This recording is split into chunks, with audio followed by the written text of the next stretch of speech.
membuat jurnal, ya, membuat jurnal hampir secara keseluruhan data itu diketik.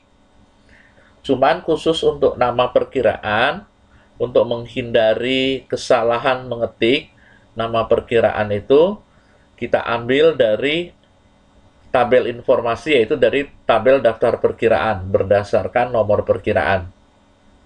Jadi nanti mengambil data dari tabel yang lain untuk diisikan ke sini. Kita lihat ini tabel informasinya bentuknya vertikal, berarti nanti kita pakai VLOOKUP. Satu. Terus yang kedua, ada kebiasaan di dalam membuat jurnal bahwa kalau yang kredit, nih yang kredit di depannya dikasih spasi 3. Ini tidak harus ya, tidak harus. Tidak harus. Jadi kalau nggak dikasih spasi juga sebenarnya boleh. Ya, tapi ada yang memberi spasi seperti ini. Jadi kalau yang kredit dikasih spasi 3, tapi kalau yang debit enggak. Jadi kalau yang debitnya ada angka, tidak ada spasinya. Tapi kalau yang debitnya tidak ada angka itu sama dengan 0. Kalau yang debitnya 0, di depannya dikasih spasi. Dengarkan baik-baik. Kalau debitnya tidak ada angka berarti 0. Kalau tidak ada angka, kalau 0, depannya dikasih spasi 3. Tapi kalau debitnya ada angka bukan 0, tidak dikasih spasi. Nah, sekarang kita lihat ke bawah, ini ada penjelasannya. REPT ini singkatan dari repeat, artinya mengulang. Ulanglah huruf tertentu sebanyak sekian kali. Ini kan kutip, spasi, kutip, berarti yang diulang spasi. Ulanglah spasi sebanyak 3 kali. Mungkin lebih baik kita coba. Ini sengaja saya mengulang bukan spasi dulu. Saya mengulang huruf A misalnya. Ini berarti ulanglah huruf A sebanyak 3 kali. Tuh, huruf A-nya 3. Kalau 3-nya saya ganti dengan 5, A-nya 5. Kalau huruf A-nya saya ganti dengan 0, berarti tidak ada. Ulanglah huruf A 0 kali ya, huruf A-nya nggak ada. Ya. Nah, jadi ini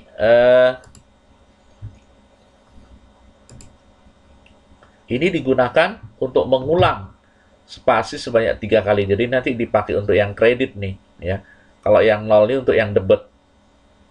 Nah, sekarang kita lihat rumus ini, rumus if ini. Ini rumus untuk memberi spasinya.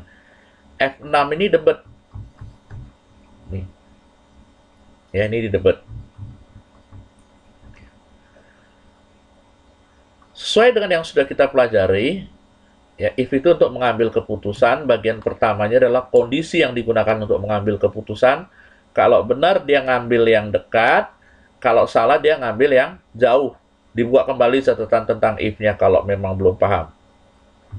Jadi ini dibacanya, kalau debitnya berisi angka 0, tadi saya udah jelaskan, bahwa kalau debitnya tidak ada angka atau berisi angka 0, berarti di kreditnya ada angka, maka kita membuat spasi sebanyak 3. Jadi kalau debitnya berisi angka 0, tidak ada angkanya, berarti kreditnya ada angkanya, maka buatlah spasi sebanyak 3.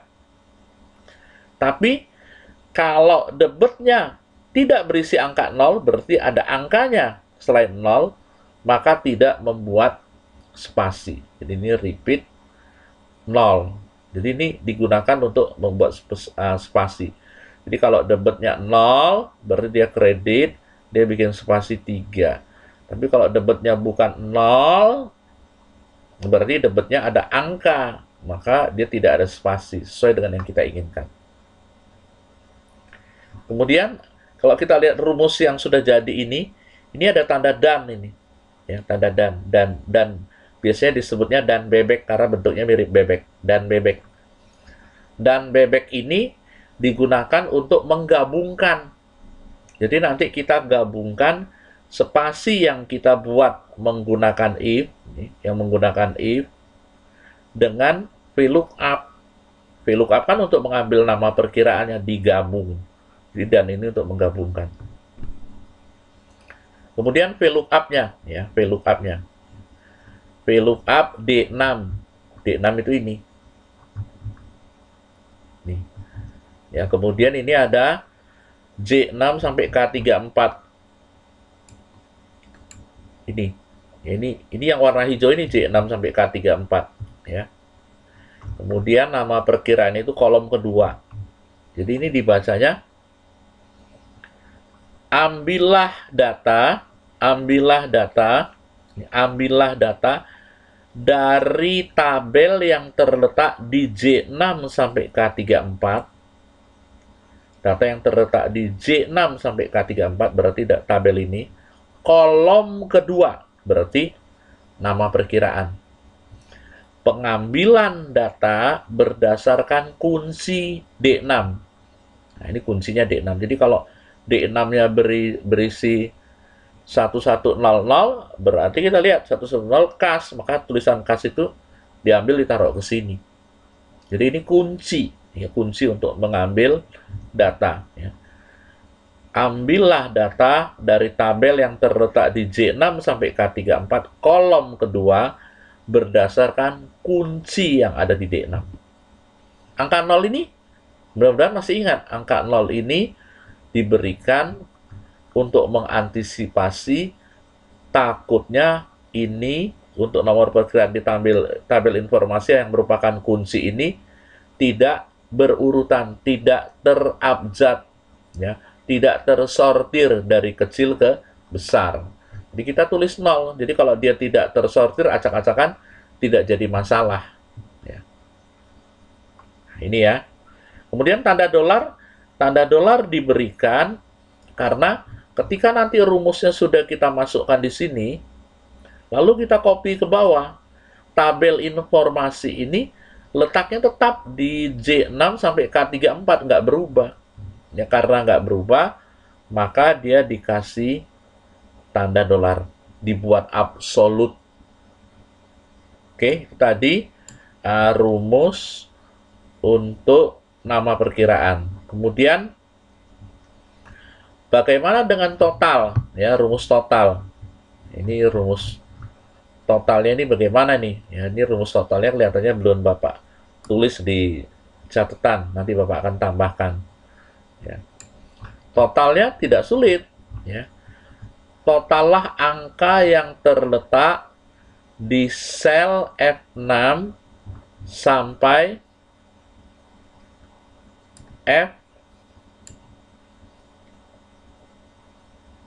F38, ya, 38, ya. Totallah angka yang terletak di sel F6 sampai F38. Oh, ini ada rumusnya nih. Ya. Ya. Ini kan biru kan, ya.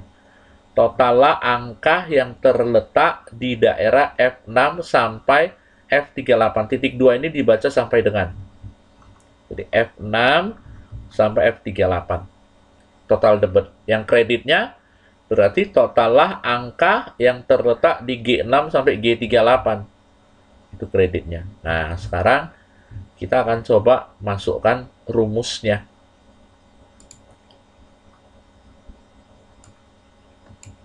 Ya, ini ya, di tempat yang kuning ini. If F6 sama dengan 0, buatlah spasi sebanyak, kutip, spasi kutip ya, sebanyak 3. Kalau tidak, buatlah spasi, ya, kutip, spasi kutip sebanyak 0. Digabung, ya, dan bebek digabung dengan VLOOKUP kuncinya D6 dari tabel tadi J6 sampai K34. Dolar J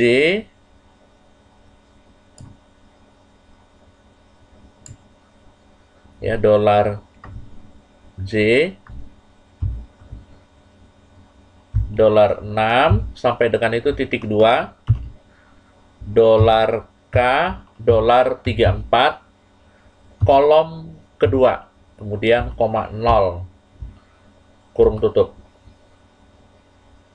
Ya, lalu kita enter. Nah, ini ada yang salah nih. Oh, kurungnya kurang 1, ya. Kurungnya kurang 1 nih. If-nya kurungnya kurang 1. Nah, seperti itu. Kan ini kurungnya RPT, ini kurungnya RPT, if-nya kan belum ditutup, ya. Enter.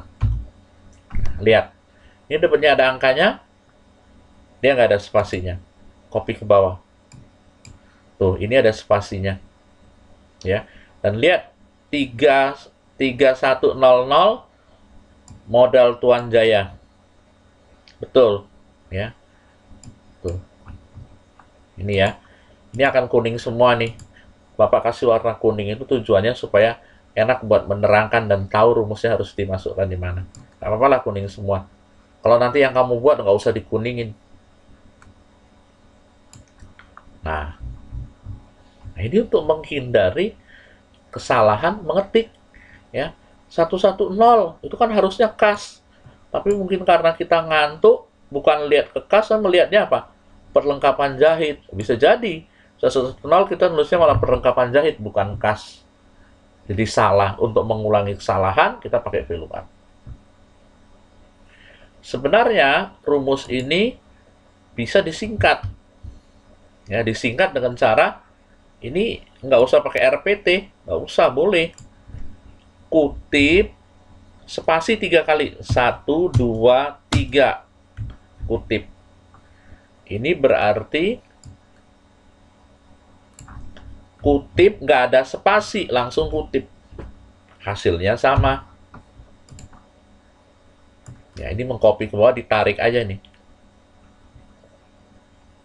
Tuh, hasilnya sama, nggak ada bedanya. Pakai yang mana, Pak? Terserah kamu.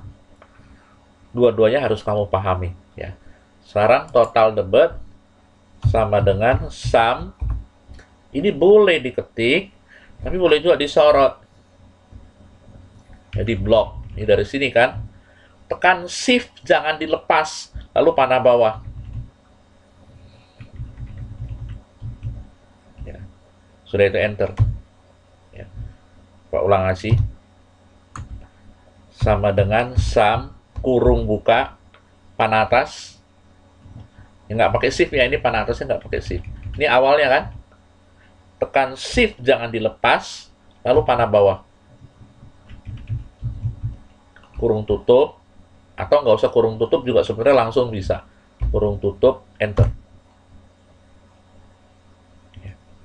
Untuk yang kredit, sum G6 sampai G38. Copy ke kanan juga sebenarnya boleh nih. Sum, kalau nggak pakai sorot boleh nggak? Boleh, langsung ditulis aja. G6 sampai G38. Ya, ini latihan yang kemarin yang Bapak suruh untuk rumusnya. Ini sudah Bapak bahas. Biar kamu paham ya, nggak usah diwarna-warnakan kayak seperti ini.